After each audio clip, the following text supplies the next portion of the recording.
లడ్డూలో కొవ్వు ఆరోపణలపై బాబుతో పాటు భక్తకోటికి ఒక్క విషయం బాగా అర్థమైంది. దేవుడు విన్నాడు, దేవుడు ఉన్నాడు. అవును, ఆ వైకుంఠం నుంచి ఆయనంతా గమనిస్తూనే ఉన్నాడు. పవిత్రమైన పుణ్యక్షేత్రంలో రాజకీయాలు చేస్తున్న వారి తీరును ఆయన చూస్తూనే ఉన్నాడు. దేవుడితో రాజకీయం చేస్తే ఎలా ఉంటుందో చూపించబోతున్నాడు.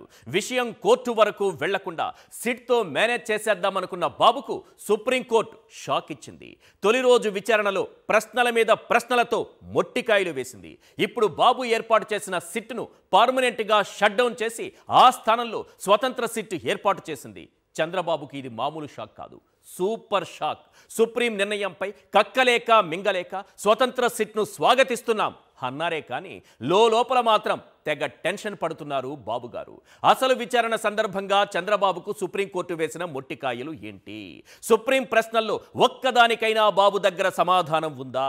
సిట్ దర్యాప్తు అక్కడి నుంచే మొదలైతే బాబు దోషిగా నిలబడాల్సిందేనా? మీ సిట్ను షట్ డౌన్ చేయండి, ఇక ఆ సిట్తో పని లేదు. చంద్రబాబు ఒక స్టేట్మెంట్ ఇచ్చాక దానిపైన సిట్ వేసి విచారణ జరపమంటే వాస్తవాలు బయటకొస్తాయా?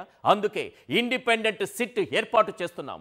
అందులో సిబిఐ నుంచి 2, ఏపీ నుంచి 2 పోలీస్ అధికారులు, FSSAI నుంచి 1, మొత్తం 5గురితో సిట్ ఏర్పాటు చేస్తున్నాం. సిబిఐ డైరెక్టర్ పర్యవేక్షణలో ఈ టీం విచారణ జరుపుతుంది. ఇదే కదా వైవి సుబ్బారెడ్డి కోరుకుంది, ఇదే కదా సుబ్రహ్మణ్య స్వామి కోరుకుంది, ఇదే కదా కోటాను కోట్ల శ్రీవారి భక్తులు కోరుకుంది. అందుకే అనేది దేవుడు విన్నాడు, దేవుడు ఉన్నాడు అని.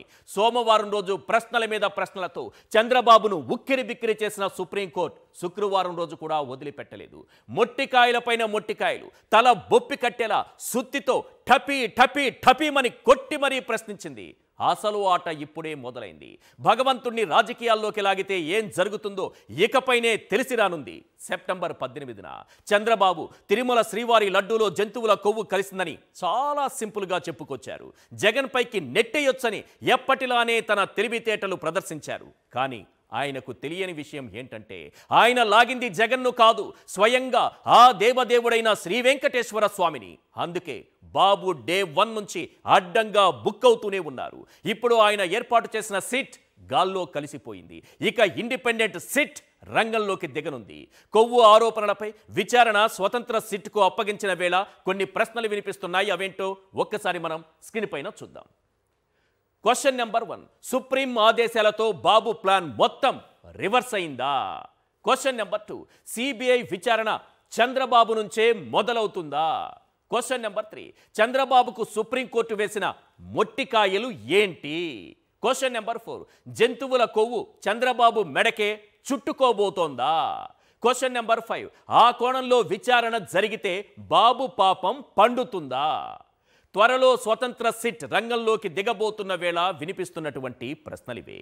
ప్రపంచవ్యాప్తంగా కోట్ల మంది భక్తుల మనోభావాలతో ముడిపడి ఉండటంతో తిరుమల లడ్డూ కల్తీ వ్యవహారంపై స్వతంత్ర నిష్పక్షపాత దర్యాప్తు అవసరమని సుప్రీంకోర్టు అభిప్రాయపడింది. రాష్ట్ర ప్రభుత్వం నియమించిన సిట్ స్థానంలో ఈ వ్యవహారంపై దర్యాప్తు చేసేందుకు ఓ స్వతంత్ర ప్రత్యేక దర్యాప్తు బృందాన్ని ఏర్పాటు చేసింది. ఇందులో సిబిఐ డైరెక్టర్ నామినేట్ చేసిన 2 సీనియర్ అధికారులు, రాష్ట్ర ప్రభుత్వం సిఫార్సు చేసిన 2 సీనియర్ పోలీసు అధికారులు, ఆహార భద్రతా ప్రమాణాల సంస్థ చైర్పర్సన్ నామినేట్ చేసిన ఓ అధికారి ఉంటారు. ఈ సిట్ దర్యాప్తును సిబిఐ డైరెక్టర్ స్వయంగా పర్యవేక్షిస్తారు. ఈ మొత్తం వ్యవహారాన్ని ఎంత మాత్రం రాజకీయ డ్రామాగా మార్చనివ్వబోం, రాజకీయ పోరాటాలకు న్యాయస్థానాన్ని వేదిక కానివ్వబోమని సుప్రీం స్పష్టంగా చెప్పుకొచ్చింది. స్వతంత్ర సిట్ను ఏర్పాటు చేస్తూ సుప్రీంకోర్టు తీసుకున్న నిర్ణయం మాత్రమే కాదు, చంద్రబాబుకు వేసిన మొట్టికాయలపైన ఇప్పుడు దేశవ్యాప్తంగా చర్చ జరుగుతోంది.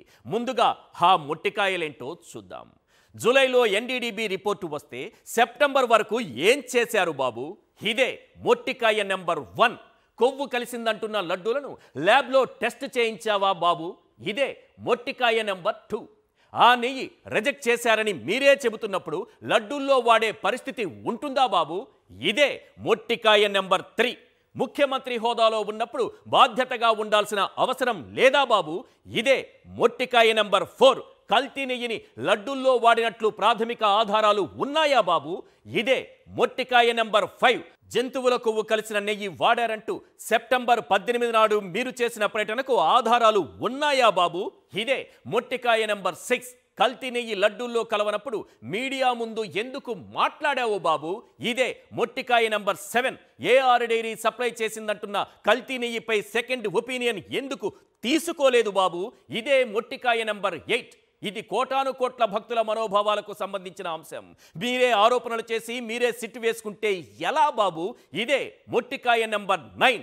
మీ రాజకీయాలకు కనీసం ఆ శ్రీ వెంకటేశ్వర స్వామినైనా దూరంగా పెట్టాలి కదా బాబు? ఇదే మొట్టికాయ నంబర్ 10. అది మ్యాటర్. ఇక ఇండిపెండెంట్ సిట్ తన విచారణను ఖచ్చితంగా బాబు నుంచే మొదలు పెట్టాలి. మొదట ఆరోపణ చేసింది ఆయనే కాబట్టి ఆయనకు నోటీసులు ఇచ్చి విచారణకు పిలవాలి. కొందరు సీనియర్ ఐపీఎస్లు చెబుతున్న దాని ప్రకారం చూస్తే పవిత్రమైన లడ్డూలపై కొవ్వు ఆరోపణలు చేసిన చంద్రబాబునే మొదట విచారించాలి. లడ్డూల్లో కొవ్వు కలిసింది అనడానికి బాబు దగ్గరున్న ఆధారాలేంటో సేకరించాలి. ఎన్డీడీబీ రిపోర్ట్ ఏఆర్ డైరీకి ఇచ్చిన షోకాజులో జంతువుల కొవ్వు ఎందుకు లేదో తేల్చాలి. జూలై 23న వెజిటబుల్ ఫ్యాట్ కలిసిందన్న టీటీడీ ఈవో స్టేట్మెంట్ను ఎవిడెన్స్ గా తీసుకోవాలి. నెయ్యిలో వెజిటబుల్ ఫ్యాట్ అన్న ఈవో సెప్టెంబర్ 20న ఎందుకు మాట మార్చారో దర్యాప్తులో తేల్చాలి. ఎన్డీడీబీ రిపోర్ట్ ఇచ్చిన 64 రోజుల వరకు టీటీడీ ఎందుకు పోలీస్ కంప్లైంట్ ఇవ్వలేదో తేల్చాలి. ఈవో చెప్పినట్టుగా ఏఆర్ డైరీకి చెందిన కల్తీ నెయ్యి తిప్పి పంపారో లేదో రికార్డులు చెక్ చేయాలి. బాబు చెప్పినట్టుగా క్వాలిటీపై టెస్ట్ చేయకుండానే పోర్టులోకి నెయ్యి ఎవరు పంపారో తేల్చాలి. కల్తీ నెయ్యిపై రిపోర్టు రావడానికి ముందే ఎన్డీడీబీ చైర్మన్తో ఈవో భేటీ వెనుకున్న రహస్యమేంటో తేల్చాలి. ఈ కోణంలో కానీ దర్యాప్తు జరిగితే కొవ్వు ఆరోపణలు చేసిన వారి పాపం పండుతుంది. ఒక్కటి మాత్రం నిజం, రాజకీయాల్లో గెలవాలని దేవుణ్ణి ప్రార్థించు, అంతేకాని రాజకీయాల కోసం దేవుణ్ణి లాగద్దు. దేవుడితో రాజకీయం చేస్తే పరిస్థితి ఎంత దారుణంగా ఉంటుందో ఈ లడ్డూ ఎపిసోడ్తో బాబుకు తెలియనుంది. బాబుకు దేవుడంటే భయం భక్తి రెండూ లేవు. అందుకే ఆ దేవుడితోనే రాజకీయం చేసే సాహసం చేశారు. కానీ ప్రతి జీవి గుర్తు పెట్టుకోవాల్సింది ఒక్కటే, ఏ మూర్తి లోకంబులెల్ల నేలెడు నాతడే మూర్తి బ్రహ్మాదులెల్ల వెతకెడు నాతడే మూర్తి నిజమోక్షమియ్యజాలడు నాతడే మూర్తి లోకైకహితుడు. ఏ మూర్తి నిజమూర్తి ఏ మూర్తి యునుగాడు ఏ మూర్తి త్రైమూర్తి లేకమైన యాతడే మూర్తి సర్వాత్ముడే మూర్తి పరమాత్ముడా మూర్తి తిరువెంకటాద్రి విభుడు. ఆ వెంకటనాథుని చెంత పాపాలకు పాల్పడేవారు కర్మఫలాన్ని ఈ జీవితంలోనే అనుభవించాలి. ఇది మాత్రం గన్ షాట్.